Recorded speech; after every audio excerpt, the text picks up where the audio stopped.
આ જ પરિસ્થિતિને ધ્યાનમાં રાખીને ગતરોજ સુરત પોલીસ દ્વારા પીએમના કોન્વોયના રૂટ પર ખાસ રિહર્સલ કરવામાં આવ્યું હતું.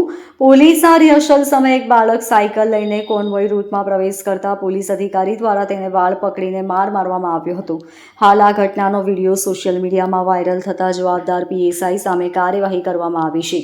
આ મામલે ડીસીપી અમિતા વાનાણીએ એક મેસેજના માધ્યમથી જણાવે છે કે સોશિયલ મીડિયામાં એક રીલ વાયરલ થઈ છે, જેની હકીકત એવી છે કે બંદોબસ્ત રિહર્સલ દરમિયાન કોન્વોયની મૂવમેન્ટ રોડ ઉપર થઈ રહી હતી, ત્યારે એક બાળક રૂટ ઉપર આવી જતા અને અકસ્માત થવાની સંભાવના હોવાથી પોલીસે આવવાની ના પાડેલી. આમ છતાં અવારનવાર કોન્વોયના રૂટમાં આવતા આ દુઃખદ બનાવ બનેલો હતો.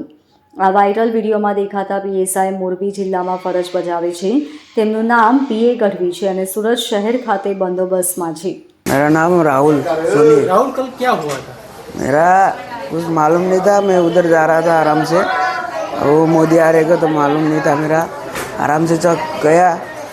वो अभी नया नया था, मैं कुछ किया बन नहीं, मैंने गलती तो मेरी था, मैं गया, उसने बोला लिया, मैं घूम लिया वहाँ से।